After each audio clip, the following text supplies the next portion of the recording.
In 1776, at the start of the Revolutionary War, a young schoolteacher slipped behind enemy lines to spy on the British.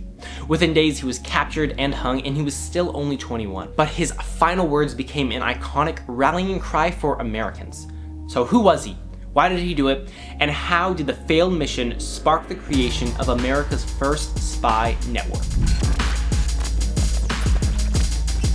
Nathan Hale was born in 1755 in Connecticut. He came from a prominent family, and Hale started attending Yale University at the age of 14. He went on to graduate with honors from the college in 1773, and after graduating, he became a teacher of high regard. During his tenure as a school teacher, pressures rose in the New World as the colonists were getting tired of England's tyrannical rule.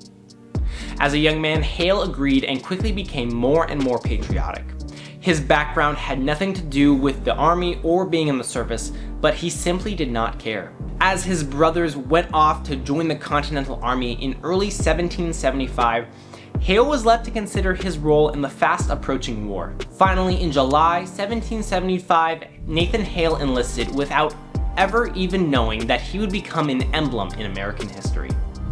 If you like this video so far, please consider subscribing, because we are trying to hit 200 subs by the end of the year, and your contribution would help out. Within months of joining the local militia, he was promoted to first lieutenant.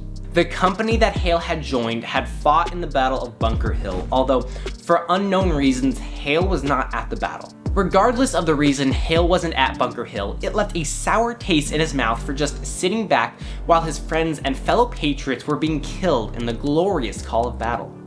In January of 1776, Nathan Hale was promoted to the rank of captain, but he was still eager to fight the Redcoats, despite being drastically out of his depth. Following the Battle of Brooklyn Heights in August of 1776, General George Washington was getting desperate. The Battle of Brooklyn Heights had left Long Island under the control of the British, and the Continental Army was trapped in Manhattan, surrounded by British forces. If Washington and the Continental Army were going to survive, they needed intel on the British. A request had gone out to Nathan Hale's company for spies. A critical thing to understand here is that back then, spying was not seen as very honorable. For example, dying in the midst of battle was seen as both honorable and heroic, but dying while spying where possibly no one would ever know what happened to you was neither honorable nor heroic. No one answered the call for spies. Well, no one except Nathan Hale. But that being said, Hale was not prepared for what was next. Remember when I said that Hale hadn't been raised to have any kind of military experience? Well, for the most part, that was still the case. Besides basic training and a few small skirmishes, Hale was relatively inexperienced. And even though he signed up to be a spy, he was not going to receive any training. He went into New York with barely even a cover story. On September 15th, 1776, Nathan Hale left Connecticut and headed for Long Island. He was going to New York under the disguise of looking for a new job as a school teacher. Hale looked the part, but that was it. He didn't change his name, have any backup, or even a plan B. Hale started tracking English troop movements and fortifications. He drew key structures and wrote down how many Redcoats were stationed there. But alas, Hale's experience got the best of him, because on one evening, shortly after he had arrived, he decided to end the night with a drink at a tavern. Major Robert Rogers of the British military recognized and came up to Hale. Rogers knew something was off about Hale, so he pretended to be a patriot to see if Hale would open up, and it would suffice to say that Nathan Hale did. Once Hale mentioned how he was a spy, Rogers immediately arrested him. Nathan Hale was searched, and they found the drawings of British structures and other incriminating documents.